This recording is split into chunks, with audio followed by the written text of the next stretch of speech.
सावन माह में सोमवार के दिन जो लोग भगवान शिव माता पार्वती विवाह की कथा सुनते हैं तो भगवान शिव और माता पार्वती दोनों ने खुश होकर उस आदमी को अपना मन चाहा वर देते हैं। जो भी मन में सोचते हैं वो सब कुछ पूरा हो जाते हैं। अगर यदि आप लोगों को ये बात यकीन नहीं होता है तो आप लोग कम से कम 4 सोमवार तक ध्यान से लगातार सुन लीजिए। फिर आप लोग हमारे कमेंट बॉक्स में बताइए कि ये बात सही है या गलत है। तो अब चलो देरी किस बात की, जल्दी से इस कहानी को ध्यान से सुनिए। माता पार्वती अपने तप को पूर्ण करके घर लौट आई थे और अपने माता पिता से सारा वृतांत कहना सुना रहते थे। और पार्वती की माता पिता ने अपनी दुलारी पुत्री की ये कठोर तपस्या को फलीभूत होता देखकर पार्वती की माता पिता के आनंद का ठिकाना नहीं रहा था। और उधर शिव शंकर जी ने अपने सप्तर्षियों को विवाह का प्रस्ताव लेकर हिमालय के पास भेजा था और इसी प्रकार से विवाह की शुभ तिथि निश्चित हुई थी। सप्तर्षियों द्वारा विवाह की तिथि निश्चित कर दिए जाने के बाद भगवान शंकर जी ने नारद जी द्वारा सारे देवताओं को विवाह में सम्मिलित होने के लिए आदरपूर्वक निमंत्रित किया था और अपने गणों को बारात की तैयारी करने का आदेश दिया था।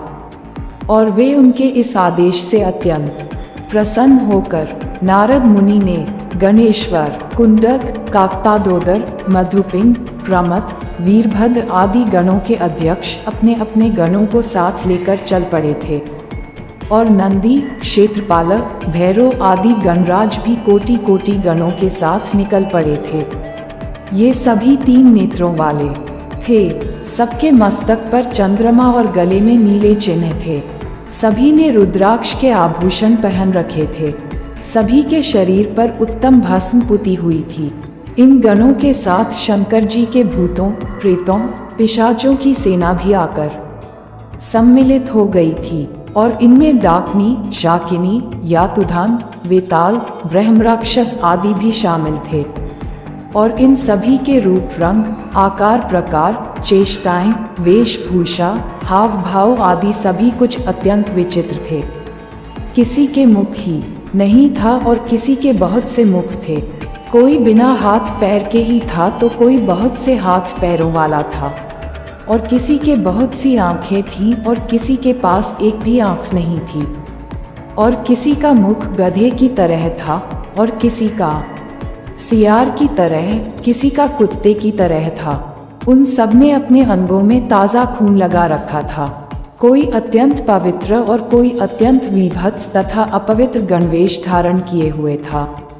उनके आभूषण बड़े ही डरावने थे। उन्होंने हाथ में नर कपाल ले रखा था और वे सबके सब अपनी तरंग में मस्त होकर नाचते गाते और मौज उड़ाते हुए महादेव शंकर जी की चारों ओर एकत्रित हो गए थे।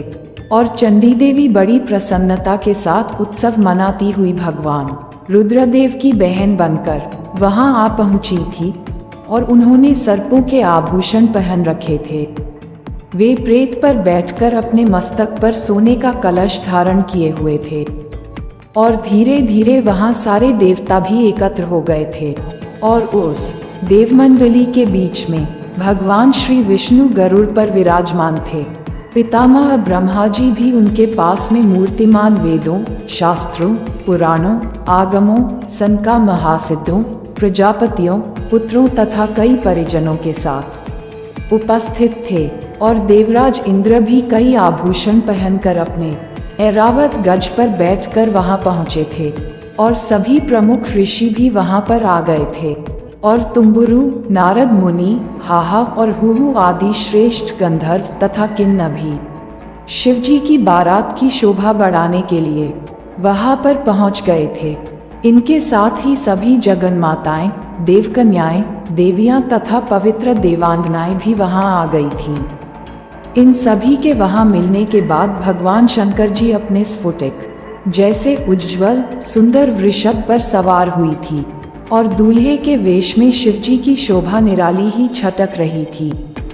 इस दिव्य और विचित्र बारात के प्रस्थान के समय डमरुओं की डम डम, शंखों के गंभीर नाद, ऋषियों महर्षियों के मंत्रोच्चार, यक्षों, किन्नरों, गंधर्वों के सरस गायन और देवांगनाओं के मनमोहक नृत्य और मंगल गीतों की गूंज से तीनों लोक परिव्याप्त हो उठे थी। और उधर हिमालय ने अपने ही पुत्र की विवाह के लिए बड़ी धूमधाम से तैयारियां की थी और शुभ लग्न में शिवजी की बारात हिमालय के द्वार पर आ लगी थी।